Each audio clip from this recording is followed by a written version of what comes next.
There have been challenges from within the party about the Swapo presidential candidacy for the 2024 presidential elections after the conclusion of the 2022 Congress, when Nandi-Ndaitwah emerged victorious as vice president and automatic candidate for the national throne. Following the death of the late President Dr. Hage Geingob, this calls for an extraordinary Congress for the endorsement of a national presidential candidate become more pronounced to the extent that it may divide the Swapo Party further.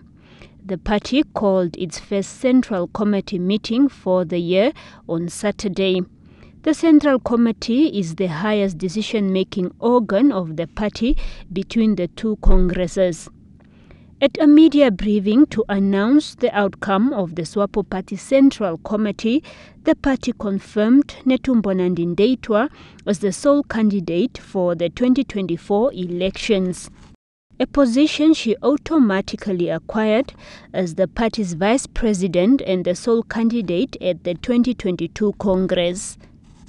According to the party's constitution, this makes her the automatic Swapo presidential candidate for the national elections scheduled this year. We did not endorse Dr. Nandi-Ndaitwah. We did not endorse, and we did not elect her.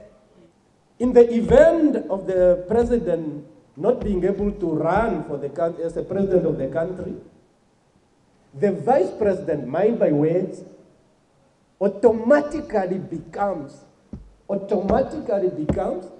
candidate. The usage of the word automatically is deliberate because it does not need a decision. Before the extraordinary Congress of 2004, Swapo Party did not have the current rules 8, 10, and 53.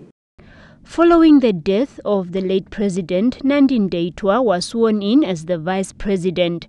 The candidacy for Ndaitwah was already campaigned for and concluded at the 2022 Congress. Namanje clarifies. The debate is all over.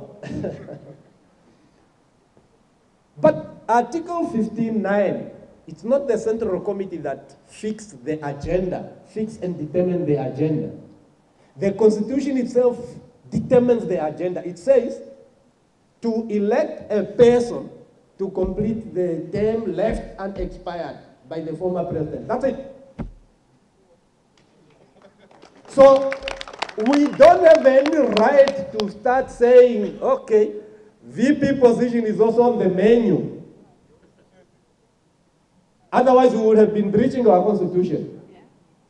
Another reason is practical, which is, but even if Comrade Nandi-Ndaitwah avail herself at that extraordinary Congress next year on the 19th of April, she's not going to resign now. She'll wait until the 19th of April. Some people appear to want to instigate the party and our candidate to resign now. Why? In the past, when we have a secretary for whatever, for SPYL or Women Council, vying for a position like Secretary General, they don't resign, they wait.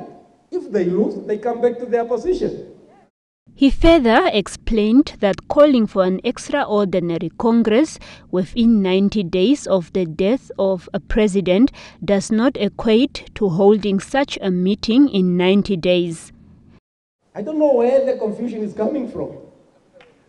Article 15 sub-article 9 that was introduced in 2018 under the provisions dealing with the president only says once the president is unable permanently so to carry out his duties, the Central Committee within 3 months must call for an extraordinary Congress to do one thing: elect a person to complete that unexpired term.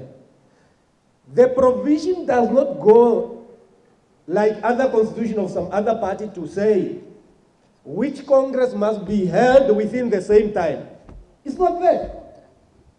So we were left as the Central Committee at liberty and at large to choose the date convenient to the party.